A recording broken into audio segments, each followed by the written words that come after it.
Hello. How's everyone doing? I haven't made a video in quite some time. I feel like I say that in every video that I make, but it's true.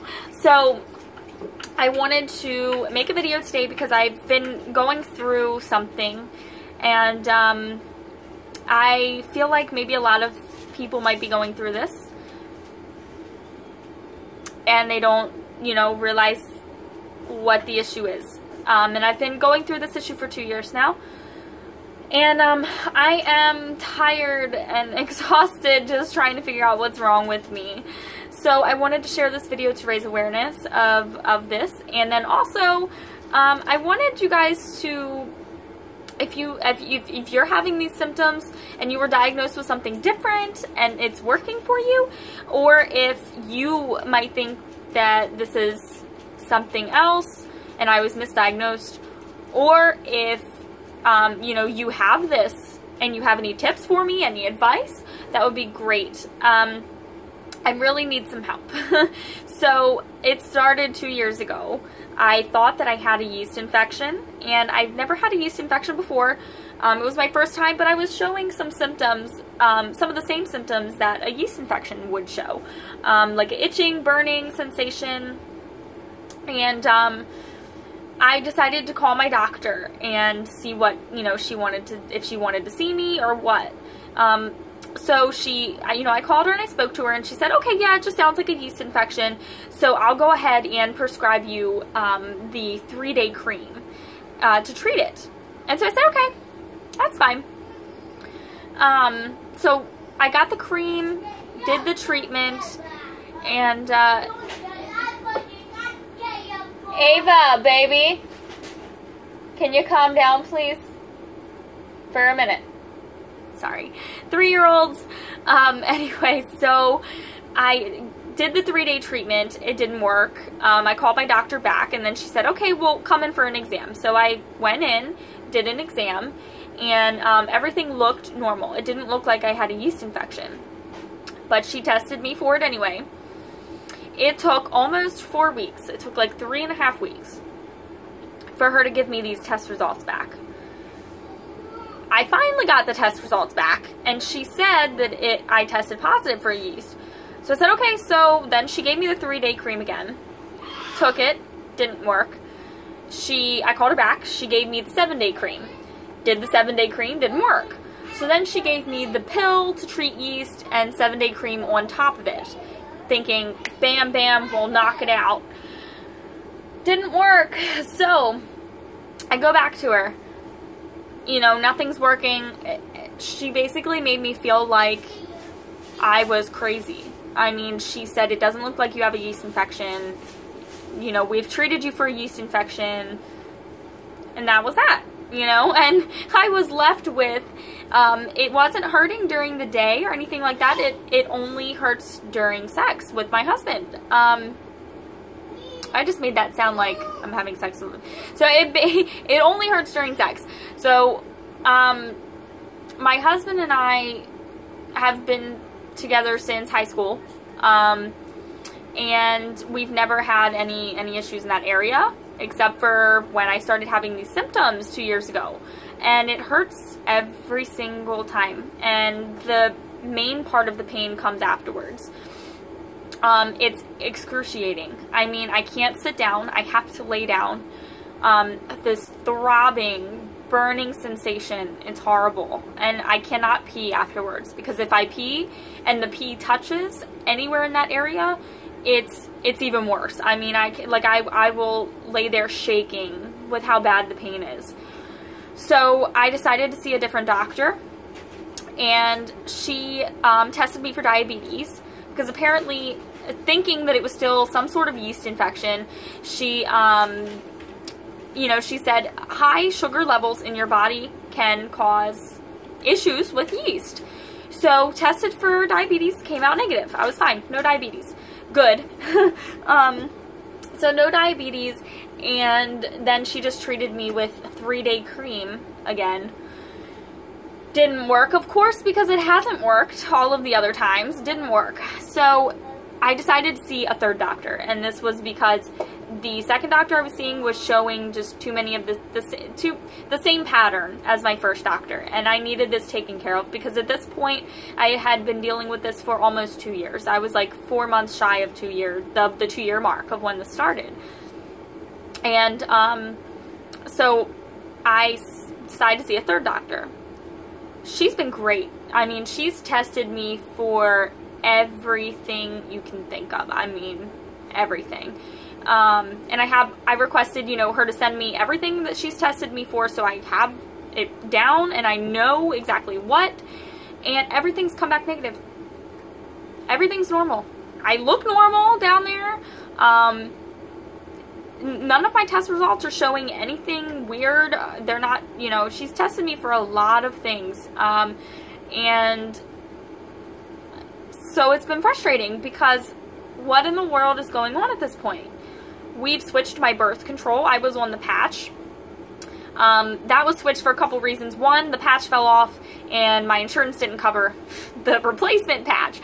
So I decided to get off of it anyway, and she recommended it too because the high hormone levels can cause yeast to grow. So I got off of the patch, went on regular birth control, tried that for a little bit. Still having obviously the same issues. She switched me to the mini pill, and the reason for that is because it's low on hormones. So we're on the mini pill now, still having the same issues. She did a pap smear, took more cultures, more tests. Everything came back negative again, so she has referred me to a specialist at this point. And I was not happy to hear that I have to go see a specialist, and that's just because I have been dealing with this for 2 years, and I'm tired, and I don't want to have to see now a 4th doctor to re-explain myself all over again, go through more testing all over again. I'm tired, but I need to figure out what's wrong. So, you know, of course, I went to my doctor's appointment, and that was actually today. So what he did is he examined me, and during the examination, he took a Q-tip first, and he placed the Q-tip on my inner thigh and traced it down, all the way down to my pelvic area, to my lady area, and then to my, like where my butt cheek meets, that area. And then he had me tell him where I felt more of a sensation. So, like, if it tickled more, or if it hurt, or whatever, you know, he wanted me to tell me when I felt that. So I told him, and it was in my lady area that I felt it. Everything was fine, you know, going down my thigh, pelvic area, and then my lady area, and then where my butt cheek meets is where I felt a different level of sensation. Hey, babe, you okay? Yeah. Give mommy a few minutes, okay? Love you. Mommy. 1 minute, please. Okay, and then he took a toothpick. He held up a toothpick, and I was so scared. I'm like, what are you doing with a toothpick near my lady parts? Anyway, so, it was fine though, totally fine. But yeah, so he took a toothpick, and he did the same exact thing that he did with the, Q-tip. And with the toothpick, of course, you know, it was in the same area that I felt the different level of discomfort. And I thought that that was normal because I'm thinking to myself, well, why wouldn't it be? Because isn't that one of the most sensitive parts on your body would be in that area? So I figured that was normal. So he finished up with the toothpick, and then he said, so I just want to let you know that that's not normal, that you should not feel any sort of different sensation level in any of those areas, that it should all feel the same, and I didn't know that. So he brought me back into his office, and he sat me down, and he said, Mrs. Severn, did you ever do cheerleading? And I looked at him, and I'm like, why is this guy asking me if I ever did cheerleading? But I answered, and yeah, I have. I did cheerleading in middle school, all through high school, except for my senior year. And I played soccer as well. And then when I was even younger in elementary school, I played, you know, t-ball or softball. But point is, apparently a lot of his patients that he sees with this issue were cheerleaders, dancers, horseback riders, gymnasts, any sort of athlete that might fall a lot. So he said that he is diagnosing me with Pudendal Neuralgia. And I got the paper right here. I don't know if you guys can see that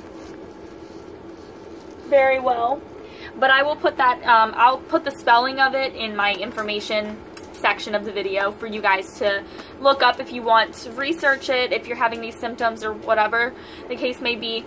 But anyway, so this can happen in men too. Men have the same nerve that runs in that area. So apparently now I've been diagnosed with this, and I want to get a second opinion because I still have the itching sensation and then the burning when I pee, like the pee touching the area. So it's not actually, you know, peeing itself that hurts, but it's the pee hitting that area after sex. So I feel like it's something else. I feel like this is not my correct diagnosis. But anyway, there are things I can no longer do unless if I have to. There's a whole list of things on here of what I cannot do. So guys, I'm just letting you know, I'm 23 years old. I am very young. I'm young, 23. I'm just starting my life, pretty much. So there's a lot of things. I'm very active. I love to do anything I want to do. I mean, any sort of activity, new sport I want to try, whatever the case may be. I love to try it. And for me, this is a big deal because this is not something that you can cure. This is something that you can maintain, and this is something that can get better. But without following these rules, this list of things you can and cannot do, you can re-aggravate the nerve and damage it further. I do not have a severe case of this. He told me that some of his patients are not able to sit at all. They can't stand at all. Some walk around all day in pain. And that's not my case right now. I do not have a severe case of this. But it can turn into a severe case if it's not, you know, taken care of and if I don't do the proper things that I should do. The problem I have with this is these are everyday, for me, activities. I mean, there's no squatting, no riding a bicycle, no walking upstairs. No walking upstairs. my house has stairs to get to my bedroom. I can walk upstairs, but I'm not supposed to do it all the time because it can aggravate my nerve. If there's an elevator, I am to take the elevator. No running on inclines. So if I live in a hilly area, guess what? I'm going to a track to run. No yoga. No yoga. No Pilates. No leg presses, gymnastics, bowling, kickboxing, lunges. There's a whole list on here. There's more. I cannot horseback ride if I want to go horseback riding, which I love to do, by the way. I don't do it as a regular activity, but when I get a chance, I love to horseback ride. So, that's one of the things that bothers me, why I want a second opinion. Next thing is, my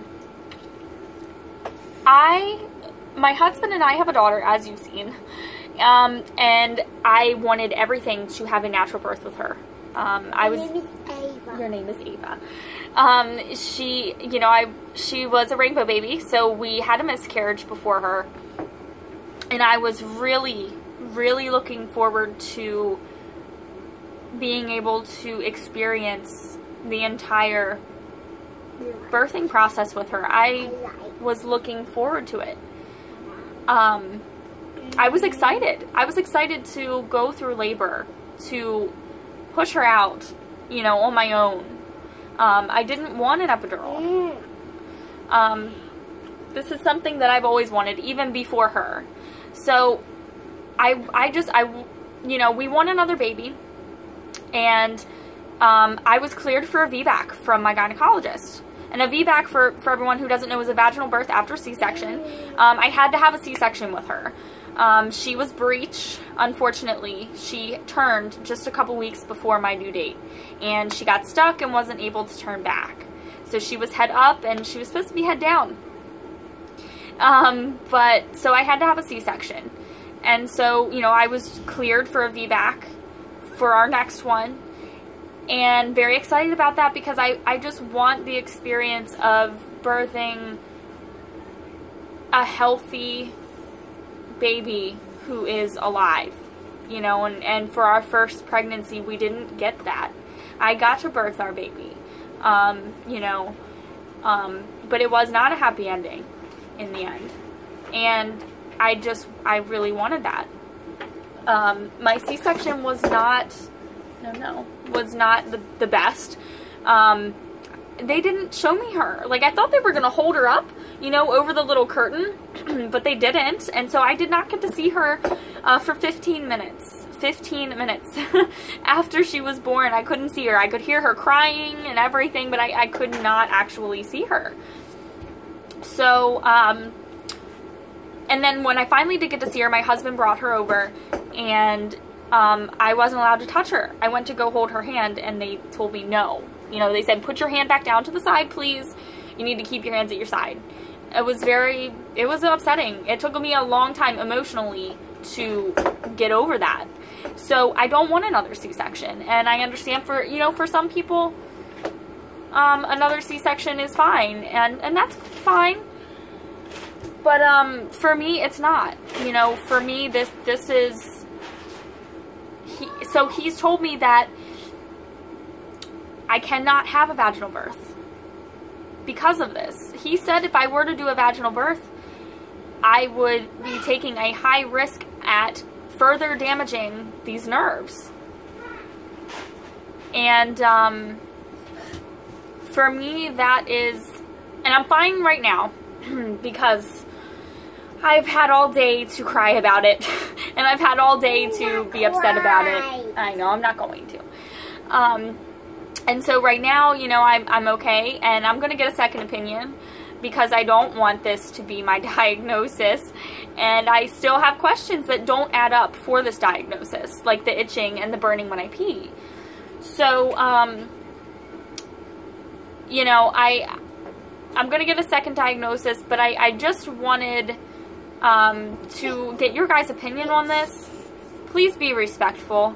You know, I don't want people on here being disrespectful towards me or my body when commenting. So please be respectful of your comments that you're going to leave on here.